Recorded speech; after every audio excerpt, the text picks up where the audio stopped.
Hello and welcome to the B Button, episode 38. I'm your host Baron Marf, and I'm joined as always by my compadre in arms, the legend himself, the man of the hour if you will, the one, the only, Angry Link. How you doing, buddy? Well, it's been a while since we've done a full hour, so probably about 40 minutes. Yeah. So, gaming, what about this week? What have you been doing? What have you been up to? What's been hitting the consoles? Smashing through some PS4 stuff. Letterquest, PS Plus game. Alright, okay. It's not bad, obviously it's a mobile game I think it's where it originated and then it's come over to PS4. Does it feel like one? It's just a game and it's a wordplay RPG battler. Basically, pick a level, go along, get to an enemy, you've got then choice of, I think it's 18 letters. I think so, I think it's 18. To then make words. Obviously the bigger the words, bigger the hit, yeah. The life goes obviously down. Certain letters, like with Scrabble, that have got a bigger value. Certain like letters like triple Xing, word score. Yeah, that kind of stuff. So Q's and X's and W's and all of that kind of stuff has a more power behind it. How long do you see yourself playing it for? Well, I've not deleted it off yet. Yeah. Obviously, the other PlayStation Plus games that I've tried that I'm never going to play again have already gone. Goodbye. Yeah. You are out of there. So yeah, you know, it's worth keeping around. Cool. What else? Pro Evo, become a legend. Straight on it. Yeah, well, I got all of the option file stuff set up, so I thought I'd get into that because that's a bit of a time sink. So get started early, and you've got a long way to go from what I understand. A long slog. Well, long start haul of the career. So still in the first season. Just started the league, about 6 matches in, but it's the Brazilian league. So I've got a plan to go through sort of trophy hunting. So I want to get best player in South America. Then I'll go to Europe, get best player in Europe because you get obviously the trophies for it, and then go over to Asia in the final sort of twilight of the career, and then get the best Asian player because by that point I'm going to be an amazing player. So it would just be like that, banging in goals, and it's like just give me all of the medals and all of the accolades. Give me all of the medals. Yeah. So yeah, just been showing through that mostly. Bit of Black Friday bargains. Tales of Zestrelia. I can't remember how it's spelled, or I spelled it wrong, I don't know, but it's not the latest Tales game. Right. So that's due out I think next year. It's the last one, but that was like 12 quid. So I was like, yeah, there'll be some good hours out of that. Yeah. Yeah, so it's not too bad. What kind of style game is it? Well, it does, like most of the Tales games, you've got your overworld or your dungeon which you run around, and then obviously you've got a chance to get the first hit on an enemy, and then you go into the battle mode. Where this differs from previous Tales games that I've played is it's like 3D, so it's still got that same like one movement makes one square sort of forward. Mm-hmm. There's always defined units of how you travel. What you get out of each turn. Yeah, it's now 3D. Okay. So yeah, it's not too bad. It's obviously it's still on the sale. It's I think till Monday. So hopefully if you're listening to it before it's gone back into the normal price. Get it now. Go buy it. Stop listening to this and go get it now. And then yeah, No Man's Sky. Oh yeah. So again, that was I think the same price online as it was digital. It's something that I'm not going to get rid of because I'm never going to get the price back for it that I paid for it. So I may as well buy it digital. Have you played it much? I've put a few hours into it. Not really gone. Well, I've jumped a few star systems, but just got to the Atlas, one of the monoliths, and it's like right, you need to go here. So it's like, do I really need to? Not right now. I don't. I'm gonna go. I've kind of farm. Well, it's one of those. I did make a good effort, like plutonium. And I was like, right, I need shitloads of that. It's just like always 1,000 in my vault in the ship. So it's just like I'm not getting stranded on a fucking rock where I can only go like 50 meters from my ship up before I die. Got to be able to boost. Yeah. Got to be able to take off land. But yeah, I've just obviously travelled a few star systems, and I've still got a ridiculous amount of light years to get to the centre of the galaxy. It's big. And where I'm actually heading to or aiming for at the moment, I think I've got 4 or 5 more star systems to jump to. So it's a Mammoth. it is a mammoth task. It astounds me just playing it. I mean, it's ropey and all of this shit, but some good news obviously dropped a couple of days ago in regards to No Man's Sky, so it's kind of perfect time to pick it up. Yeah. But there was one thing I did like though. Obviously, I was really excited about naming stuff and trying to come up with really creative and funny and comical and look how smarty and witty I am. Yeah. But obviously, with the need of farming and collecting, it's just like. You don't want to rename it, do you? Because you know it's going to cost you money. You're like, damn, money. I need that. Damn. All right, and you can keep that name. And I'm thinking I'm going to go for special. Not that anybody ever going to see these things, but just in case somebody ever finds just that one cool thing that I think that looks like that, I've got to create a really funny and interesting name for it. I reckon just go through like the Ben and Jerry's sort of menu or something, or like McDonald's, like welcome to Planet Big Mac, you know. Yeah. Other burgers are available. Yeah. So just obviously stupid amount of light years to just chew through that. And then I had to try out the Tomorrow Children. Oh, right. Obviously, okay. this was from Q Games, Dylan Cuthbert. Yep. This is a guy that obviously made Star Fox on the SNES, or was obviously one of the people that worked at Nintendo. Mm-hmm. So yeah, I tried that out. It's gone free to play. Yep. So I thought, I'll download it.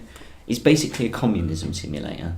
The basic story is there's some cataclysmic event has happened. It doesn't really go into much detail, but the only way you can live is now in this void. This, I don't know. But the idea is you start off, you've got bits. You start off at the very bottom as a peasant, basically.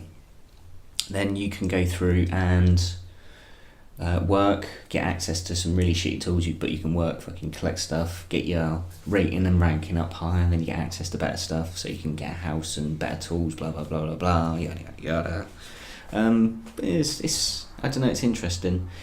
Where I was actually working and the community that I went to was quite sparse. There wasn't many people about, so it'd be interesting to see what it's like when it's a bit more filled with people, because it was weird how like you'd get near them and they would kind of go all matrixy and weird out and just pop up somewhere else and you're like, well, what the fuck's going on? What's going on here? Yeah.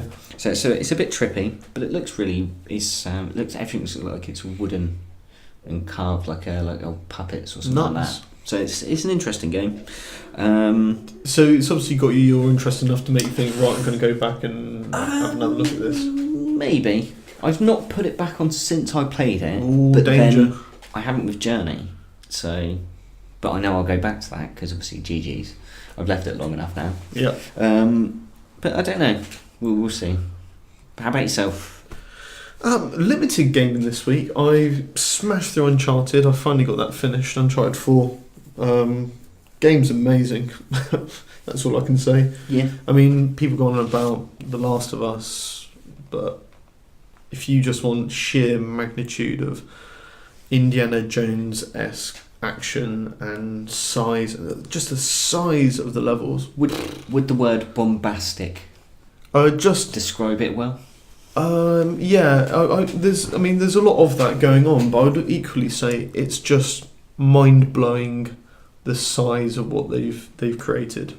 Everything on every element of it is completely bespoke. When you look at some of the set pieces from Uncharted 2, and that's still brilliant game. Yep. I mean, it's really strong. It's a factor of 4 or 5 that it's really expanded. I was trying to explain to somebody about we've all seen sort of the video clip of going down the sort of the hilltop city in the Jeep getting chased by the army truck. The E3 demo. Yeah. Have you got the E3 where you just stand still in the Madagascar? No, sadly that didn't happen. That experience in itself, I tried explaining that to somebody who hadn't seen it. And I said, well, yeah, so basically you're walking through a crowd and every movement's kind of bespoke and kind of says, oh, excuse me, and this, that, and another. And then, then a truck shows up and it smashes through the market, and then you do a rooftop sort of escape and land in a Jeep and then get chased down this mountain. And I was listening to myself explain it. I was saying, you dodge the truck and get out of here and then go into this mud and you're trying to get onto a train and then you hook onto that and slide up onto that and then and it was just like, all of it is so detailed in itself and all completely bespoke, and the whole game's like it. Do you know, It's just if you'd have said, and there's a crane and some woman trying to shoot a bad guy and snipe a bad guy, you would have pretty much described the start of Spectre. yeah, exactly. Or which one? No. No, Was it Spectre? Yeah, I think it is. I don't know, I can't remember. Or was it the no, one no, before? it was the one before. That one. Yeah. Yeah. Quantum, no. I don't know. Can't Anyway, remember. we digress. Skyfall. That's the one. That's the bad boy. We're just as good with our movies as we are with our games. Right on. I'll tell you what I did try. Headlander. Yes, because it did come out on the Xbox then. Yeah. Any good? It's very typically Double Fine. It's very sort of Tim Schafer-ish. Yeah, there's like the humour's excellent. It's got reasonably good controls. Which is very typical of Double Fine. And yeah, I'm quite enjoying it. Nice. I can see how the whole I have to be wearing a particular colour suit to get through a particular door thing could end up getting annoying though. Lots of people have been moaning about that. Yeah. But it's the nature of the game. It's a puzzler. So How much was it? I think it was about £10. Oh, not too bad then. Yeah, well, it's okay. It's okay. It's not great. Not 15 quid. No, that's How I look at it. But yeah, so that and started playing very, very right, as in like broke open the case, put the game in. Mario Colour Splash. Yeah, you were saying, obviously we were talking about this earlier, wasn't it? Yeah. So I had to start it. I had to get involved with that game. I always love the sense of humour in all of the sort of the Mario RPG games. So couldn't wait. Had to get on it, and also got a little bit of time on Watch Dogs 2 as well. Mm. Surprising, actually. It's not Watch Dogs. It's so that again, a lot of people have been saying this though, across the board really, is the fact that whereas Watch Dogs was really dour and dull, and here's a man who's out for vengeance, and this is actually a bit more upbeat, and everyone can be a bit more unique, and it's a bit more fun. I think, in the same way that when you play like Forza Horizon, all the cutscene stuff, you're just like, okay, this is just some cheesy bullshit storyline that I'm have to skip through as quick as I can. I'm not interested in it at all. Yeah, so that's why I'm with Watch Dogs, to be honest. Yeah. So it's a bit like, well, you've done a better effort than last time, but I still don't care enough to invest time. yeah, and the development of the actual game itself has gone from I'd probably akin it to Assassin's Creed 1 to Assassin's Creed 2. Yeah. So it feels a little bit more robust. Everything's a bit tighter and a bit more solid. Kind of looks like they know where they're going with it now. Yeah. But would you say in the same way Assassin's Creed has still got those same little things Yep. that are... all of that. just those... Just doesn't quite work. Yeah. Just doesn't quite work. But yeah, so but all of those have been sort of light touches of gaming this week. Hasn't really been too involved. Happy to complete Uncharted. Really, really glad to see that. Well, that's one you can strike through now, and it's now just going back for the enjoyment of it. Yeah, and the only thing I'd say, last note on Uncharted, is just the facial animation acting. It took me a while to get used to Drake looking completely different, but the animation is just phenomenal. Absolutely phenomenal. Really does an amazing job at really selling you that you're almost watching a movie opposed to gaming. So I suppose a good thing we've got to look forward to is we don't know what Watch Dogs are working on. Watch Dogs, Naughty Dog are working on at the moment. I know, interesting. Yeah. Maybe they've just given up. Maybe we've nailed it. Well, we've hit the top. We're just going to leave it there. Well, they've obviously hit problems with the Uncharted movie, haven't they? Because Sam Raimi's attached. The Last of Us movie, I think it is. He's attached to, and it's kind of not going anywhere. There's disputes between where Neil Druckmann wants it to go, and apparently Sony Pictures wants it to go. So who knows with that? It could just be a fractured. Could we see Naughty Dog multi-platform or switch sides? Ooh, drama. Who knows? Really, but who knows? Looking forward to seeing what Naughty Dog are working on though. Yeah. Be interesting. Cool. Right, let's bust on over to our Bullet Bills Big 3. We should. Let's do that.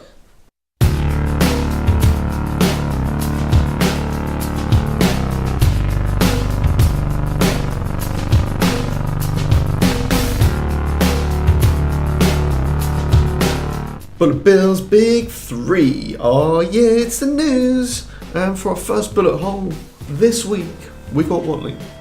Well, obviously, we was talking about in the intro, the No Man's Sky. It's a good time to have picked it up because they finally broken radio silence. We've heard from Hello Games and Sean Murray.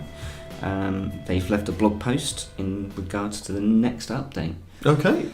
It's obviously a basic summary. They've gone on about the overwhelming response, obviously good and bad, that they've obviously been listening. But the good news is they've generally just got their heads down and cracked on. Obviously they talked about the fact that they have released sort of up until September sort of several patches to get all of the main critical stuff fixed. Yep. And now they can start to work on actually making the game better. So what are they doing? Well, they've started talking about a patch that's going to be bringing in the beginnings of base building, which is obviously a feature that a lot of people were excited about. It was alluded to, I think, but never really confirmed. Is this sort of functionality of things in like Elite Dangerous and stuff? Well, obviously Elite Dangerous is a different beast. Yeah. Obviously they just brought planetary landing into it themselves. So I don't know. Obviously it's just sort of bringing in the early foundations for that, and obviously for things to come. Obviously there's no patch notes yet, or no actual solid release date. All they've got it under is soon. So cool. So in the we'll next, see, 2 to 3 we'll years. know next week really. So I don't know. I'm excited. They need to grow that game. Let's be honest. They need to grow it. It's a really interesting premise on a really interesting game engine. It's a bit basic. I'm still though, but it's. Wait a minute. What was it I downloaded the other day? Something that wouldn't like really be considered. You wouldn't think it was that big, but it was quite a large game. And like No Man's Sky, you've got an entire universe and it's like 6 gig. An entire universe in 6 gig. Yeah, that's insane. It's just absolutely insane, and most of that's probably patches. Yeah, I just think they've done some interesting work with it, but they need to continue to grow. Oh yeah, no, but it's a good start. Yeah, it's hopefully, good. Hopefully, it will sort of win a few detractors back round, because I'd like to see him succeed. Yeah, I'd like to see Hello Games be able to sort of grow into more of a console developing space rather than just multi-platform. You know, I'd like to see them go for some big AAA titles or something like that, because they deliver really interesting stuff when they get their hands on stuff. Well, obviously, Geo Danger's been a massive success over every single platform possible. It was one of those games when I first played it, I looked at it and I just thought, this is... If you had to sort of write a perfect kind of wacky, cartoony style, sideways, this is it. It's textbook. Well, it's basically a stunt version of Excitebike. Yeah. Brilliant. I love that game. Amazing. Really good fun. Cool. Anyway, so we digress a little. Second bullet hole for this week. Do you know what, Link? It very well might be time to say goodbye to your snap options on your Xbox One. Yes, I did hear that it may be getting killed off. Yeah, so basically, it's so rumoured by Windows Central is that it's not acknowledged in any of the future sort of patch notes or development cycles of what's going on. I don't know about you, but I never use Snap. Never. Obviously, you bring up the quick bar to get the party stuff. They've really alleviated and sorted that out. That's a lot better now. But that's not really the Snap, though, is it? I did see. Obviously, I saw the story as well, and it was interesting because they was talking about maybe potentially picture-in-picture. Yeah, so basically that's what they're proposing to swap it out for. Yeah. And let's be honest, that's what we really need. Yeah. I was talking about it to Casper. Casper Don, obviously on Xbox. Casper Don. Shout out. We was trying to watch the England game, and it was really ropey. Like the frame rate of it was terrible. I was playing GTA at the same time, and like you say, you've got all of this. It's like I don't care what's on Dave and the last 4 channels I've been watching. I don't need a little box of TV and then a whole strip of black space above and below it. Yeah. So yeah, I'm really in favour of them ditching the snap. And just if there is something like that, to just do picture-in-picture. One thing I'll give Microsoft their dues on with Xbox is they aren't really, really reactive ever since that sort of announcement debacle. Oh God, yeah. They've had to claw and fight and really cajole people into understanding what the Xbox is about. But they've also got the right face at the front. Phil Spencer just does a great job of it, really. I mean, Don, it was just... Yeah. Catastrophic failure after catastrophic failure as far as PR was concerned. Great work, Don. Great work. Yeah, it's just like I'm on a submarine. Ooh, can you ask them to just pop up to the top and Yeah. just so you can sign in every day? Yeah, we're on Radio Silence. Hey boss, do you mind just quickly going up so I can sign into my Xbox Live account? Fuck off. Yeah. But no. Dear. Oh dear. All in all, though, I think it would be a good thing. Yeah. As long as it works better than it does now, because it's. I mean, to be fair, all of the other stuff I don't really use it for. The only thing I'd be interested in is TV. Two things for me. I like the fact that they're listening or paying attention. People go, oh, data mining. Well, this is actually what a lot of this is about. It's like optimizing the experience for you, making you want to use it more. But like, just have a bit of common sense, guys. You know, look at what you're delivering. If you've got all that black area in a little shitty box and it's really janky, doesn't work very well. If you're lucky in the right instance, you can just get something to happen. And if it doesn't work that way, then just don't launch it. We don't need it. We don't use it. I don't use it. So wake up. I think the problem with the Xbox One is it needs the Scorpio for it to be proper, for it to work nicely. It to do what it's pitching it can do. Yeah. Yeah. Or to do it well. Yeah. Cool. Well, look, let's bust on over to our third bullet hole for this week. What we got, Link? Well, you were talking about Watch Dogs 2. You've just sort of had a little toe in the water of it. Yeah, the, just the a dash. At least what I could play. Sorry, I do want to just quick. What was the San Francisco like in there? Was it any good? The city itself. All in all, I would say what I've experienced of it. It's better than Chicago. Yeah, I don't know. What can I say about it? I guess it still feels a bit bland to me. It's because I'm just used to a GTA world. Well, then good news. The multiplayer is going live. Right. So as of the 24th. So this is the multiplayer, which basically last week we bitched about not being that. So this is the one where you play and it's like asymmetric, isn't it? So like people join in the same world as you. Yeah. That's it. Well, obviously they've rolled it out in a couple of patches. Obviously it started off earlier in the week, which they started with stuff like inviting friends to co-op and... Inviting friends to co-op? Wow, what an amazing game feature they've added. Yeah. Well, basically, I'm just going to go through the list of what it's all there now. So as of the 24th, which was obviously a few days ago, invites a friend to co-op, hack rivals' worlds up, find target for bounty hunts or trigger them themselves. So if somebody else has obviously done it, bounty hunts can happen seamlessly. Sorry, it's my stupid chicken scratching Dr. Ryan. Seamlessly. Seamless hacking invasions and seamless DedSec events with other players. So obviously I'm assuming it's just random events. And then seamless co-op mission invites. The Division. Yeah. Well, that's actually had a pick up as well since they've released the survival. The only thing missing from the multiplayer is the neutral appearances of players within your world.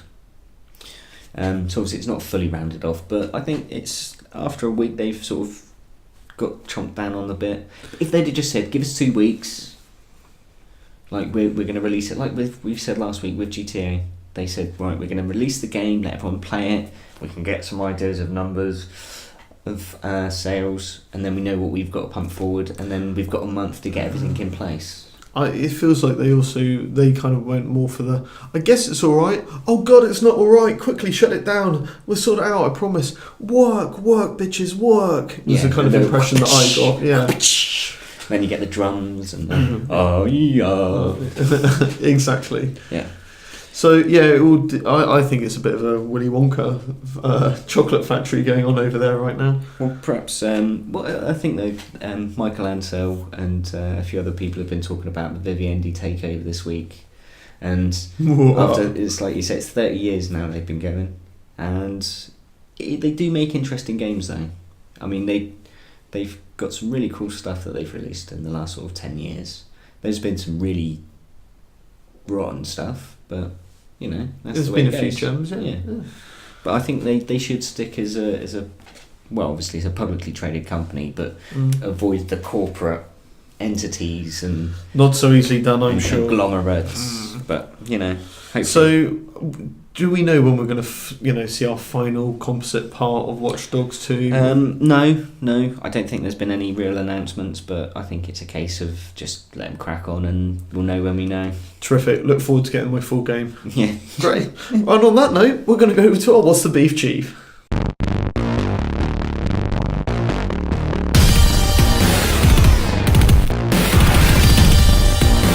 What is the beef, Chief? This is where the meat comes out and it gets beaten because that is the beef. Sorry about that. Right, so this week, very, very specific beef. We're in the middle of Black Friday shenanigans right now. Even though it's not Friday. Yeah, it's been like that for 2 weeks. I was going to say, it's been Black Friday for a fortnight now. So well, according to Amazon, anyway. Yeah, thanks. And then what's the Electronic Monday one afterwards? Cyber Monday. Yeah, fantastic. So when is Cyber Monday falling this year?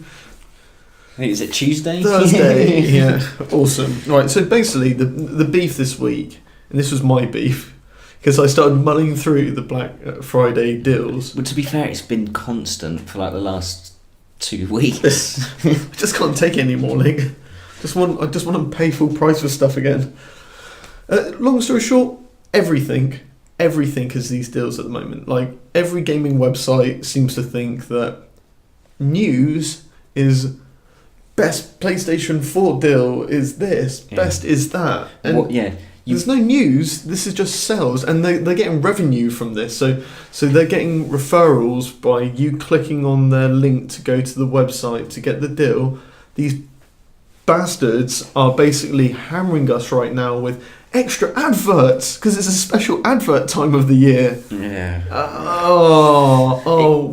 It has been somewhat of a trawl going through the like you say the repositories. How many best deals can there be? Because I think there can only be one, but they all seem to have every website has their best deal at the moment. And it's breaking me. It's like somebody pecking at the back of my skull. I'm like, it's starting to push me a little bit, Link. Do you know, I've just had this this wonderful little image and going through my head with the soundtrack from the Karate Kid, you're the best around. But like a montage of advertising men, just there scribbling away and chewing on and smoking cigarettes and drinking whiskey and just like, and high-fiving each other. And every single one of them's got the exact same campaign. Yeah, by the way, if you didn't know, Battlefield 1's out. Is it? Yeah, if you didn't know that, just thought I'd let you know. But saying that, there's a lot of places going quite cheap. Oh, yeah. Even in the UK, we've been getting some pretty good deals. Well, this is, you've hit on sort of the one which was really starting to get me when I looked on the news. When I looked around at the deals, it's the prices we get over here on the deals, air quotes, deals that you're getting over here. So you got No Man's Sky, right? Yep. And you got it for 30 quid. 30 quid, which, let's be honest, isn't a bad price, okay? Well, it's pretty much the going rate for physical, but again, we're talking digital. So for 30 quid for like a Sony promoted game. But it's not a bad price for the game, right? No. Okay. So I think if somebody said to me, to buy that game will cost you £30, I go, okay, I'm happy to buy it for that much, yeah? That's not a Black Friday deal. A Black Friday deal is like, it's 12 quid. Yeah. You go, right, that's a cracking deal. Yeah, I'll have some of that. This is where we've, obviously, especially in Europe and this country, we've not, the retailers have kind of pulled the wool over everyone's eyes a bit. Because I say this every year that it's gone on. Right? All our Black Friday is this shitty branded TV or stereo or whatever that you didn't want to buy at that price last week. Would you like it for 20% off now? Yeah, why would I want it now? And then there's two people in some generic store fighting over said crap TV for 20% of a crap TV. But you didn't want it in the first place. Exactly. That's the key thing. Yeah. It's been really good for games though. I will have to admit there's been some really good stellar deals. We saw God of War 3 remastered on the store for like £6.5 quid. If you don't get that, then You're a fool. You're a fool. That's another one of those completely bespoke done games all the way through. Visual feast. I've got a few more hours to think how foolish am I for not buying it, because I have played it before, and I was just keep trying to think, is it something? If it was the whole collection, I'd be like, well, that's a fucking steal. I'm getting that. Even for like 12 quid. If it was the whole collection of games, I'd be tempted. What, for 12 quid? You're a generous bastard. Not for 12 quid, but yeah, I don't know. I'm still on that one. Because it was in my wish list, and I was like, it's definitely worth a thought. But obviously, yeah, we were saying there's some great deals, but is the disparity that big? So, okay, I did a quick search, and I was trying to find a sort of apples for apples comparison. I couldn't really find anything, but I found two which I thought, well, to me, and don't get me wrong, there's other people may argue other stores and stuff, but the most for video games in America that I hear of is Best Buy. Yeah. Seem to be like the ones who are like we're the main shop pushing video games over here. Toys R Us always got some good deals on as well. Yeah. Yeah, what a magical place. But all over there. Yeah, exactly. No, I'm not going to go there. I'm going to go there. Anyway, right, stop it. Right. Other toy shops are available. But yeah, and then over here I'd say it's Game. Funny enough, Game seems to be the most popular game store in the UK. Other game stores are available. I'm trying to think of one. Yeah, no, not anymore. I don't think they are. Supermarkets. Yeah, possibly. But either way, so I thought I'd compare some roughly sort of packages. So in the UK, you could get for so it's a PlayStation 4. It comes with Uncharted and FIFA, and that's 250 quid. Is that the new Slim? No. Is it a 1 terabyte? No, it's a 500 gig. So, the Black Friday deal is worse than the one that they did when they were clearing loads of stock after the PS Slim was announced. Pretty much. When you could get 3 games and a controller and a PlayStation. Similar sort of same console, right?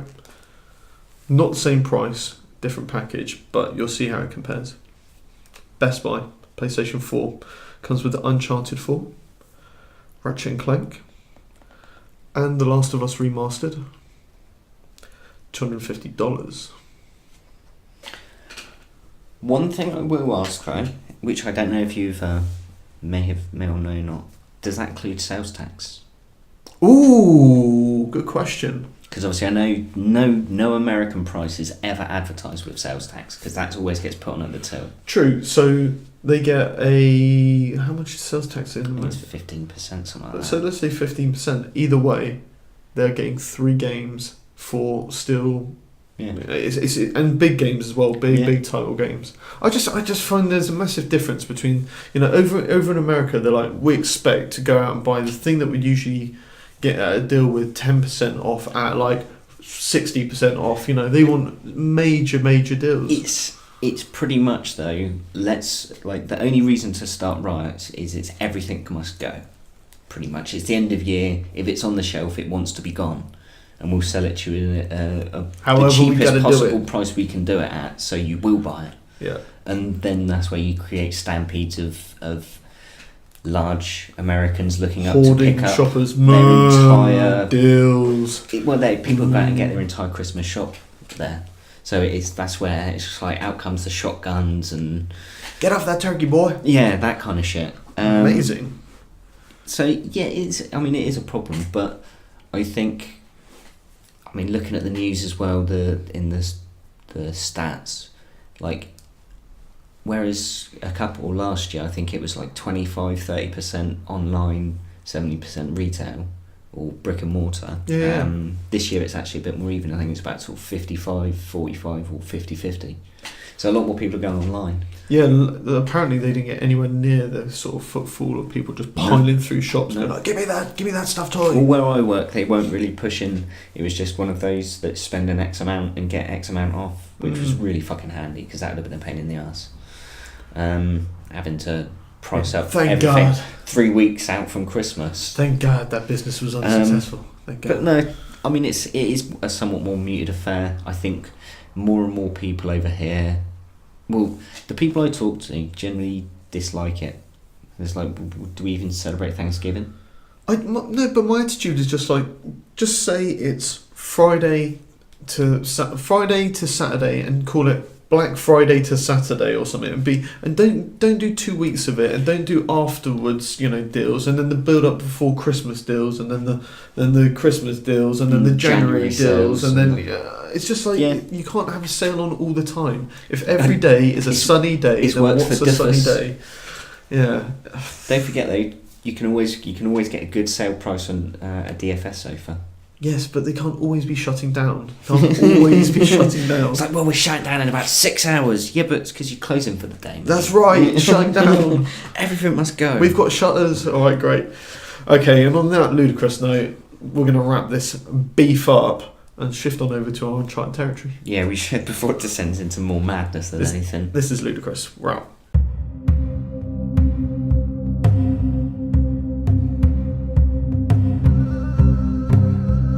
Uncharted territory. It's the rambling zone. The where's Marf? He's lost out in that field somewhere zone. What we are rambling about this week, Link? Well, I picked up on an interesting story. Peter Molyneux's made his peace with the press. Look, you do know this isn't a beef. You can't talk to me about the Molyneux without me just raging up and going all purple shorts on this shit. When I brought this up earlier, I did wonder if it was actually going to go, no, there's my beef. Can you just fuck off? But the other thing is he was talking about Fable 4. Right. So obviously the thing I was wondering is, do we want Molyneux and a Fable 4? No. But or any Fable 4 for that matter. Right, now that's a much more interesting question, because the first one I can just straight off the bat say no. But if you said to me, do you want Molyneux and a cure for cancer? It's still probably no, because I really don't like Molyneux. Well, no, I think the thing is Molyneux's great for trying to expand the scope of a game. And he's got some really interesting ideas but he, like, Fable wouldn't have been the game without Molyneux trying to oversell it. Right, Link. I mean, I'm beefing up on this shit. No. Let me finish. What you need to do, though, is you keep him in a cupboard and then you wheel out somebody else who's actually trained to talk to the press and how to deliver a presentation, as opposed to, wait a minute, I've thought of this idea over the last 3 days whilst I've been at E3, and I'm going to talk to the press about it before I've even spoken to the team of whether it can be done. So I only ever they just need to keep him away. I only ever have two concerns with Peter Molyneux, if I was being completely straight and honest about it, and it's, one, he speaks on behalf of the gamer, but the problem is he doesn't know what he's talking about. So he says things like, we know that what people really want to be able to do is raise their own chicken farm. No, I don't actually. I don't give a flying fuck about that, and I'm not interested about it. So sadly, that's the one thing that is sort of a key thing about Molyneux. And the other thing is, he never delivers on anything he ever says he's going to do. Yeah, which is, like you say, is the press side of it, where it's just like, he's a nightmare. So pretty much, like you say, the whole idea of keeping him in an office in a studio with people that are working that you can talk to and discuss things, and then someone from that part of it comes out instead of Peter Molyneux and speaks to the press and go, this is what we worked on, this is what we're trying to aim for. Obviously it's all still quite in its early stages. Yeah, but you're spending a lot of energy decrypting him. What I would say is that it's somewhat similar to like putting him on a boat, aiming it for America, sending it across the sea. Well, it's aiming for China and then hits America. Or wherever.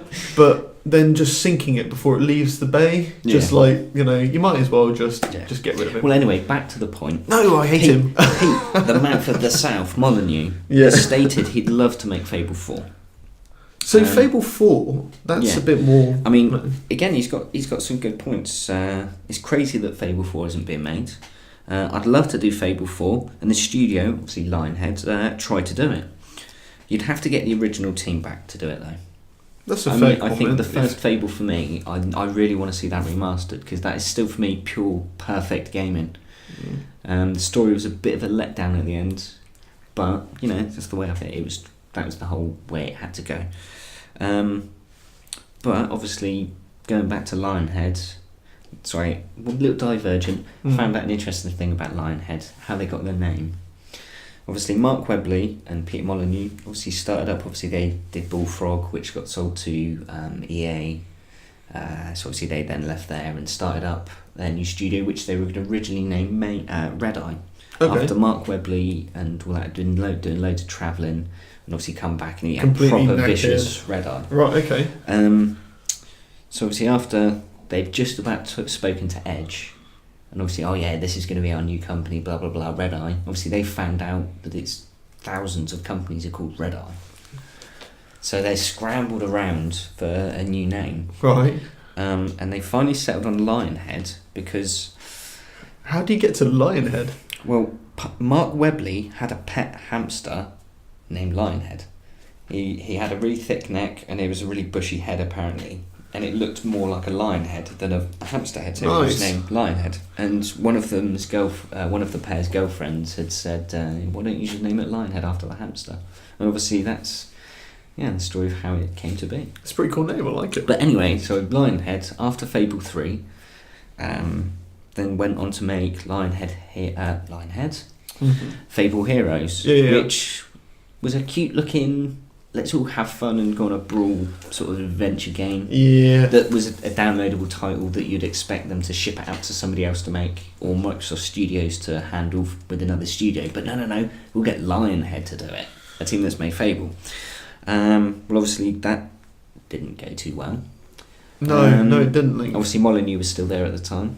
And then they went on to make Adventures, or Fable Adventures, which, at the time, Connect were going to all of their own studios under Microsoft Studios and be like, please, not please, but you're developing a Connect game. Yeah. It has to be used. I mean, their mugs, the best way they could have used Connect was with a Fable and a controller, and you can do the emotes by standing up and giving someone the wanker sign or the chicken sign, or you can speak to people.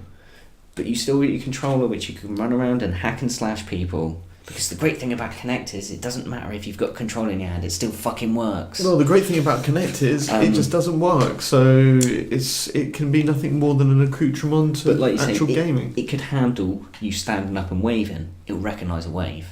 Great. Fine, that's easy. Brilliant. Anyway, so they made Connect Adventures. Yeah. Fable Connect Adventures, failed attempts. Blah blah blah, and that was a critical and commercial failure. Do you know what? That was I particularly in this instance remember. It's not on rails. With Peter Molyneux. I've just seen your face in it, and I know exactly what you're gonna say.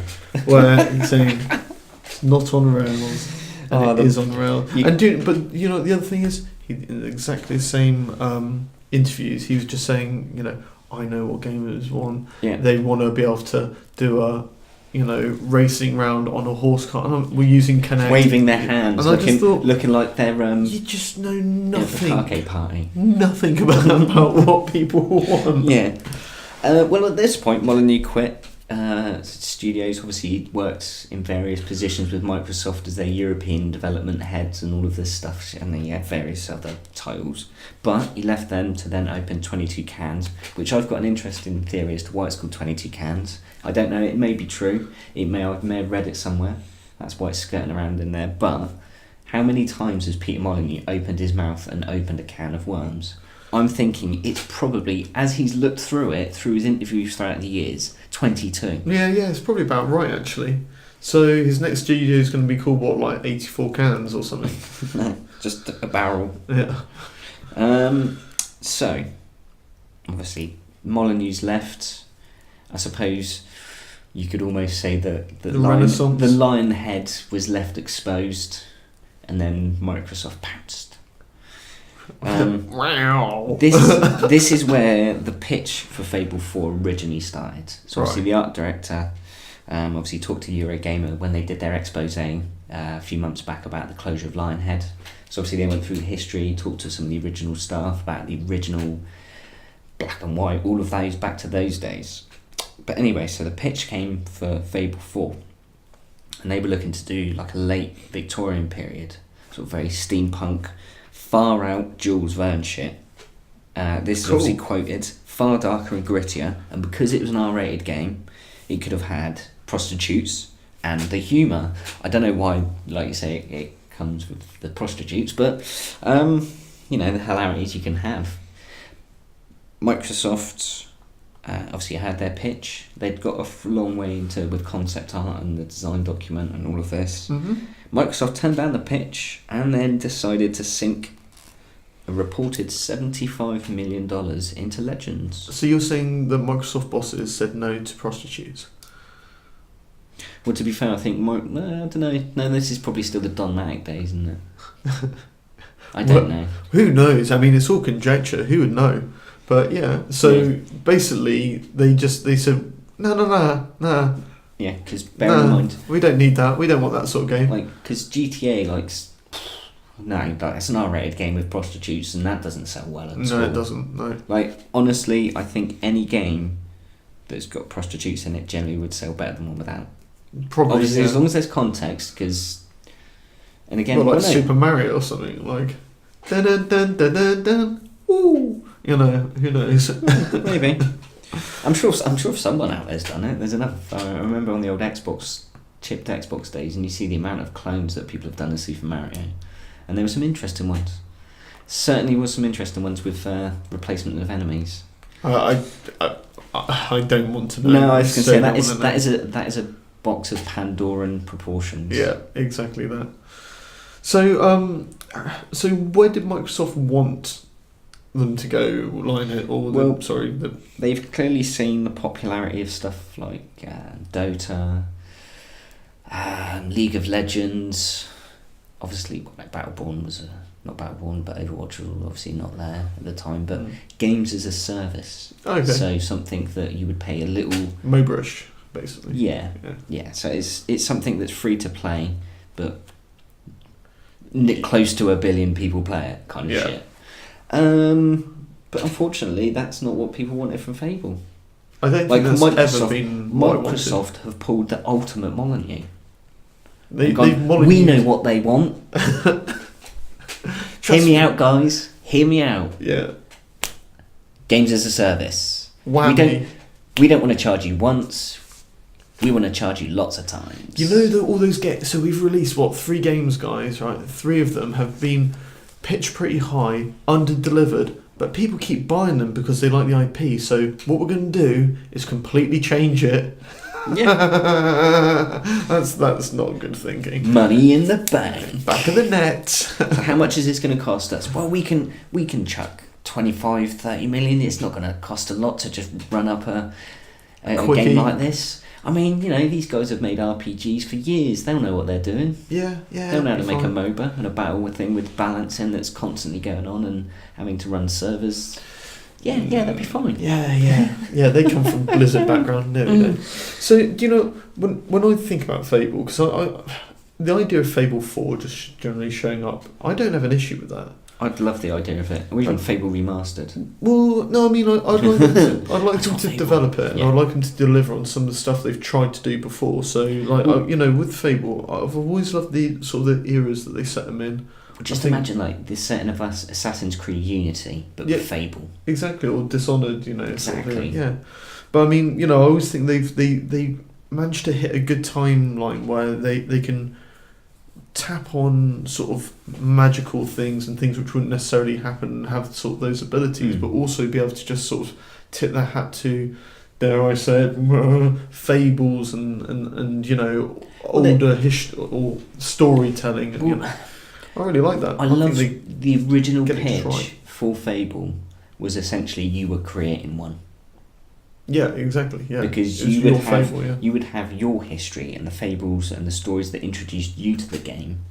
Then you would obviously then play the game, but then you would then pass on your fables would then become history to your descendants. I mean, there's been some interesting games released that's very similar to that. That you've got descendants and obviously it's permadeath, blah blah blah. But you obviously have kids and then they go on and then you have other kids and blah blah blah. I'd really like them to be able to make how Fable was originally envisioned.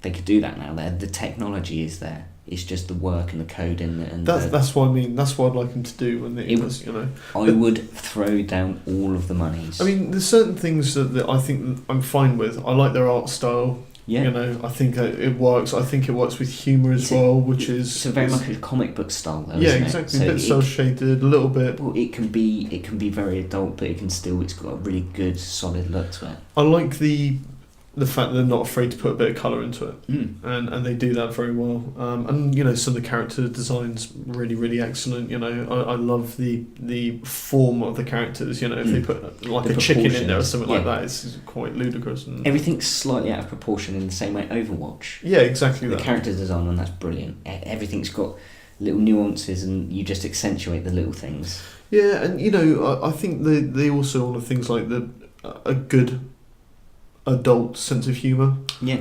It's not too in your face rude, but it is a bit tongue in cheek and a bit carry on. And that's the charm in some elements of needing to get Lionhead team back. Yeah. Because that's where that's inherent. Yeah. Because the games and those silly buggers that went on at their offices.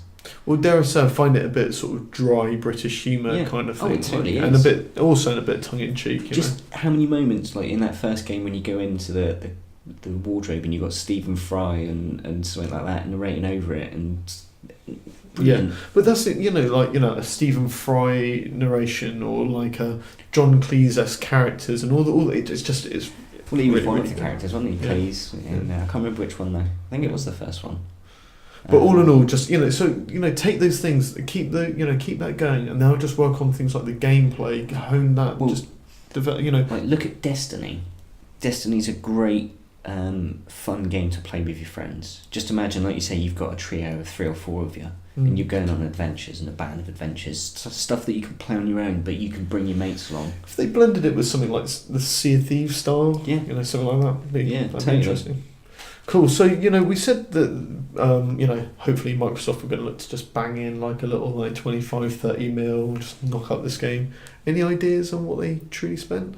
Well, yeah, like you said, it was reportedly $75 million, because it went through a fair amount of iteration. Yeah. Because again, these guys had never made stuff like this. They didn't know anything about balancing. All right. So playing devil's advocate here. Did you play it? Did you enjoy it? Well, some people got to enjoy the beta. Yes. And they enjoyed the refunds that they got on all of the coins that they'd spent. I should hope so, because it never released. Yeah, it got cancelled. So yeah, instead of making Fable 4, which for 75 million, I reckon they could have got pretty much most of the way, if not all of the way there. They sunk it into a game which got cancelled. Nice touch. And never left beta. Dear, oh dear. So, all in all, I think I like the idea of Fable 4. I want them to make it, but I do want Lionhead to be back in action, really. Yeah, and I want the right people to be making sure they deliver on what they said they're going to do. I think with people like Phil Spencer at the head of Xbox Game Division, they'll be kind of steered in the right direction, because they know it's an IP that cannot be fucked about with anymore, because they've had their 3 chances. Yep. This is, as far as they're concerned, it's dead in the water, really. Reboot time. Yeah, I think, like you say, a remaster. Well, just fucking giving me the remaster on fucking gold. Give me that Fable 1, because it never comes up in the sales. It's always fucking Fable fucking 2 and 3, which I couldn't care less about. Yeah, well, either way, I think just think a bit before they do it. But anyway, I digress. Right then, folks, come on then. Here we are. That's the end of it. It's another fun-filled episode. Link, any final thoughts on this one? Yeah, I need to travel some parsecs and find some interesting ways to swear and be rude in No Man's Sky. Good stuff. And for me, it's I really hope people listen to what the gamers are saying a bit more and try and apply it. So from Angry Link, it's adios. And for me, it's push.